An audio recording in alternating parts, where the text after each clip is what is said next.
What's happening? What's the value to? It's your boy Money Mike coming to you tonight with the Money in the Bank reaction. Now I know. I missed Friday. I missed SmackDown. Boo me. I know. I'm sorry I missed the show. I don't plan on that happening again. But anyways, let's get into this show. I just finished watching the press conference. Well, the press conference still going on, but I watched most of it. But anyways, Money in the Bank live from Toronto, Ontario, Canada, and Scotiabank Arena. Let's get right to it, man. The first match of the night was the men's Money in the Bank match. It was a good match.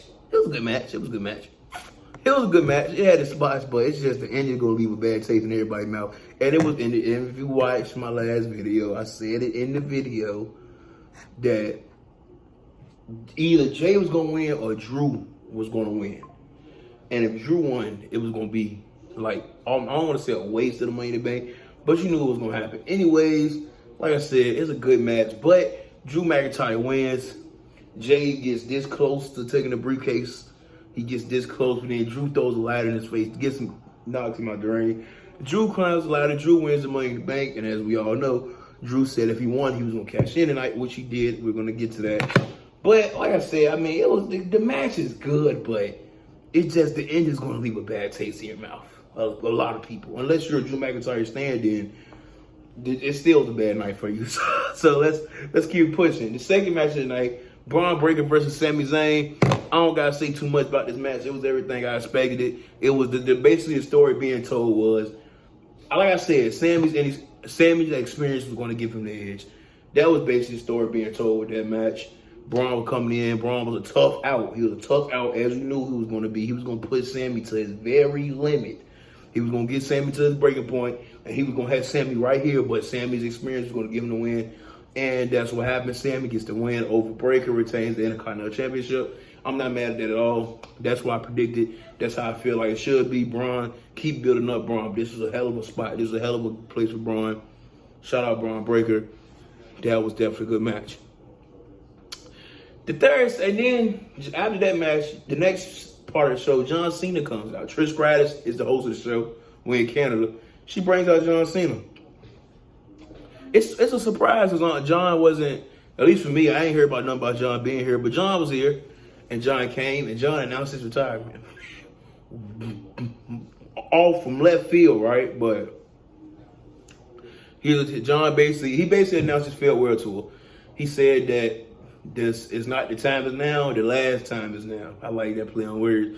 The last time is now. John said that the Royal Rumble is going to be his last Royal Rumble. Elimination Chamber is going to be his last Elimination Chamber. And WrestleMania is going to be his last WrestleMania. So WrestleMania 41 next year in Vegas, April 20th and April 21st, or is April 19th and April 20th. Anyways, next year, April is going to be, we probably get one match basically is going to be John Cena's last match. So that's already confirmed.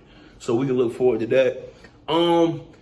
I kind of seen this coming, so I'm not like, of course it's sad. It's like our childhood. Like, there's a lot of people's favorite wrestler. I was a big John Cena fan growing up. I was a fan of John, so it's definitely emotional. But John has been prepping us for this. John been saying for the last, I don't know what, the last 4 or 5 years, since John got out of the ring, John's been saying that the time was near. He's been saying it for a couple years now, that he was going to get to the point where he feels it was the right time to make the decision to retire. And John feels it now. He feels it's a good time. I believe he's pushing 50. He got the Hollywood thing going on. John feels this is the time. But this last John Cena run, that's about to happen. We will be seated. We will be watching it. And we will appreciate John for everything. He's one of the greatest of all time. You got your Mount Rushmores of wrestlers, of professional wrestlers. John Cena's going to be on a lot of Mount Rushmore. Shout out, John. We love you, John. We can't wait for this last run. So then we get Damian Priest versus Seth Rollins. Another good match, another storytelling match. Another match that was basically, building like, you know what it is. This Seth's last chance as Damian's Judgment Day spot on the line. You knew what this match was going to be. I knew it was going to be good because, like I said, both of these guys can go in the ring. So it's a good match, but as we expected, who comes out in the middle of right as the match got into the heat of it? Who comes out? Drew comes out. Drew cashes in. Drew makes it a triple threat match. Whoo, boy. So, You knew something was gonna happen. Like I said in the prediction, we knew what was gonna happen. Drew was gonna win. He was gonna come in and cash in, and then we was gonna see what happened. What happened next? Right as Drew gets cashing in, who comes out and attacks Drew? CM Punk beats the brakes off of Drew. Fist, steel chairs. He gets the world title, clocks Drew with it, takes Drew out. Priest picks up Drew South for having 1, 2, 3. Damian Priest retains. I was conflicted, but I said Priest was going to retain. That was the last one I landed on. But after Priest retained, this is the thing. After Priest retains, you can see Damian in the face is pissed off. He's upset. Because I get it. He wants to prove he can do this on his own, bro. He wants to prove he can do it without the Judgment Day. He wants to prove he can do it without CM Punk. He wants to prove himself. And every time he defends the title, it's because of an interference or something, or a screwy finish. So I understand why Priest is upset. But even more, we got the Rollins Punk feud back started up.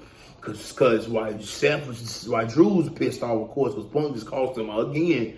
Seth was pissed off, but that was Seth's last chance at the title. Seth would not get another chance at the world title as long as Damian Priest has it, which I don't think is going to be very long. I think SummerSlam Gunn is going to take it. So, Seth, you good, calm down. But the Seth Rollins versus Punk feud is back. It's back. It is back. We're going to get that at some point. We got to get the conclusion to the Punk and Drew feud. But this one, walk with me. Let me cook for a second. So, we can do this two ways. At SummerSlam, we can do Punk versus Drew, whatever stipulation it needs. And then at Bad Blood, which just got announced, at Bad Blood, we could do Punk versus Seth, Bad Blood, that's what that pay-per-view is for. For the newer wrestling fans, Bad Blood is an older pay-per-view from back in the day. It's an older one, but it was basically in place of Hell in a Cell. I only want to say Hell in a Cell. A Hell in a Cell match before it became like a regular match, which I'm glad they kind of scaling back on it now, because like having it pay-per-view and knowing you won't get it took away the mystique. At one point, Bad Blood, at one point, the Hell in a Cell match was for the end of the rivalry. Like, we didn't stretch it was the absolute peak of a rivalry match. Two guys hate each other so much that the only way to solve this problem is to get into this gigantic cell and fight to the death. That was what the Hell in a Cell match was for, and Bad Blood was where it happened at. Hence the name, Bad Blood. Bad Blood, we got a lot of key moments. One of the biggest moments being Kane's debut. Kane's debut was at Bad Blood. So, you can do some research on Bad Blood, but it just got announced.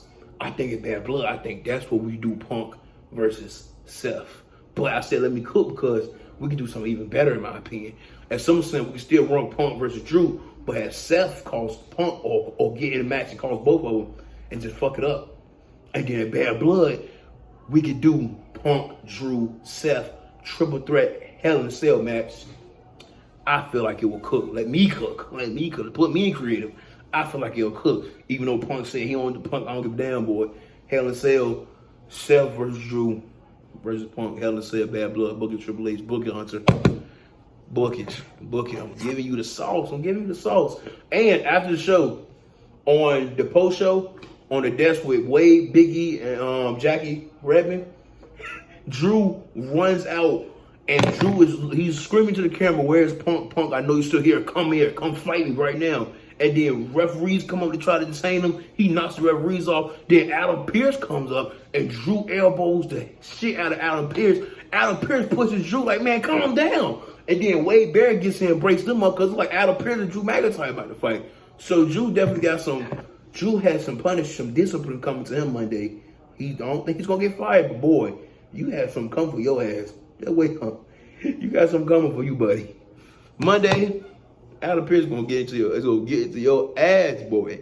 But, like I said, Priest wins. Damian Priest wins. Seth Rollins is mad at Punk. That rivalry's back up. We still got to get the Punk versus Drew feud. We got to get the conclusion on that. Everything's good in the world.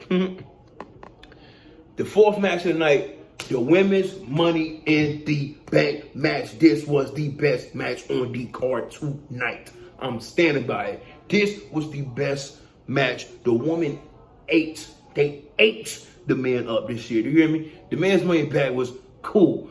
The Women's Money in the Bank match was it. Fire. Fire emoji, however you want to do chef's kiss. This match was great, man. This match was great. The match started off funny because while everybody's outside on the ring fighting, on the outside of the ring fighting, Chelsea Green's in the middle of the ring, but nobody's worried about Chelsea because Chelsea's scared of heights. She's in a ladder match, but she's scared of heights. So she's just like trying to jump up and get the briefcase without the ladder. Then she gets the ladder. She's scared to climb it, so she's trying to knock the briefcase down.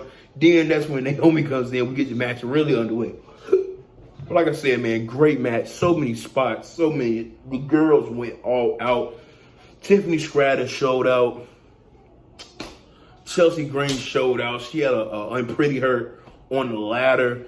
Io had a big spot where she drove Zoe Stark from the top of the ladder over her through the ladder. She sold the hell out of that. It probably wasn't even a sell. She probably was hurt for real. It was a great match. Ladder Valkyria had, it was man, go watch the women's Money in the Bank match. That's all I'm gonna say. Go watch the women's Money in the Bank match. Tiffany Stratton gets the win as I expected, as I predicted. It is Tiffy time, ladies and gentlemen. I don't know how many times I gotta say it. It's Tiffy time. Tiffany wins the Money in the Bank match. Perfect. Best choice. You could have went with Chelsea Green too. I'm not gonna say the best choice. You could have went with Chelsea Green. The crowd, like I said, they were really behind Chelsea Green. So that was great. That was great. Man, I'm getting that. I was expecting to enjoy the men's more than the women's. The women's match cooked, man. And match cooking brings me to the fifth match of the night. The fifth final, the main event. Cody Rhodes, Randy Orton, Kevin Owens versus the Bloodline. I remember I said I was going to look it up and see was it a 6-man or what was it on handicap. It was a 6-man. Tonga Loa was on the sideline. It was Jacob Fatu, Tama Tonga, and Solo versus Cody and Team RKO. And man, the whole story with this match was Kevin Owens. On Friday, like I said, I missed it, so I couldn't get my reaction, but I did watch the show, y'all. I seen the Solo promo with basically him calling out Roman Reigns. And when Roman comes back, that's going to cook. I've seen that. And I've seen Kevin Owens talk about how his mother is in the hospital right now. The same hospital that she fought like hell to give birth to him in is the same hospital she's in right now to fight like hell to survive. So this match, oh my God, bro. The story of KO being back in Canada in his home. KO fought like Kevin Owens won MVP of this match, if not the MVP of this match. Kevin gave them hell, everything he could get. He was so amped up. It couldn't help but put you into the match with him. Everything he's doing with a purpose. Swinging punches, chopping, telling the Bloodline to suck it. Great match. Great. And this is the start of the match. Because then, of course, the Bloodline gets the upper hand, and we get basically for a big chunk of the match, just the Bloodline beating down on Kevin Owens. Nothing KO is doing is working. He's trying to get the tag to get Cody and Randy in it. The Bloodline's beating him down. Then eventually he finally gets the tag. Cody comes in hot. Cody is hooping. He's bouncing off the ropes. Disaster kicks. Cody cutters. Suicide dives. But the Bloodline gets the upper hand when he goes for the suicide dive on Jacob Fatu. And Jacob Fatu pulled. Tonga Loa sacrificed himself for Jacob. Cody takes out Tonga Loa. And that's when we get, in this match, the thing that you should take away is that Jacob Fatu is the X Factor. Jacob Fatu he's the one that is always going to be the deciding factor. He's the needle mover. Because every time that Cody, KO, and Orton got the advantage in this match, Jacob Fatu would swing it right back, would send the pendulum right back to the Bloodline's way. But, man, it was a good match. It was chaotic. We got a spot where Jacob was trying to spear. I think it was Cody through the barricade. And he flipped him over, and Jacob landed right on the WWE doctor. The poor lady, she got wiped out. If you was in the ring for this match, you were at risk. Chaotic, man. Kevin Owens put Jacob Fatu through the damn table. He jumped through the announce table. Splash. It was chaotic. Like I said, Jacob took out the doctor. The ref got Solo took the ref out at first, and then when he was trying to get back up, Jacob ran the ref right through the damn steps by accident. The ref, I thought he was dead. We know the referee thought he was dead. Said he's not doing nothing for the rest of the night. But man, it was a great chaotic match. And the ending, if I remember correctly in my last video, I said it was either going to be a screwy finish or Bloodline winning clean out. And The Bloodline won clean out, clean as a whistle. And Tonga Loa was in there like making a difference. Speaking of Tonga Loa, he botched the low blow on KO. He went to hit him, but I don't know who missed it. I don't know if KO was moving too fast for Tonga Loa or if Tonga Loa just he botched the low blow spot.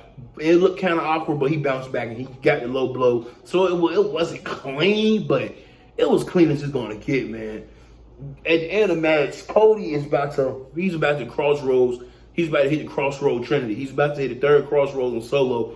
But like I said, Jacob Fatu runs in and he just makes the difference. He runs in, Cody throws Solo to the side. Jacob Fatu hits that pretty, almost whisper in the wind, like Jeff Hardy, like that whisper in the wind. I never knew the name of it. Like I said, if you ain't watch one of any scene, Jacob Fatu is a freak of nature. But he throws Solo to the side, goes off the ropes, catches Cody, takes Cody out, picks him up. Solo spikes Cody. 1, 2, 3. Solo pins Cody clean as a whistle in the ring. Shoulders to the mat. We're going to get Solo versus Cody at SummerSlam, and we're either going to get Roman or The Rock. If not both. Both would be crazy on the same night. But I for sure think it's going to be Roman at SummerSlam at return. Because we're going to get Cody versus Solo at SummerSlam for sure. Solo pinning Cody, shoulder screech to the mat means we're going to get Solo versus Cody at SummerSlam. And I'm going to be there. We all going to be there. It's going to be good. Like I said, with this match, I knew it was either going to be a screwy finish or a clean, flat out clean finish. Because you got to put the Bloodline over.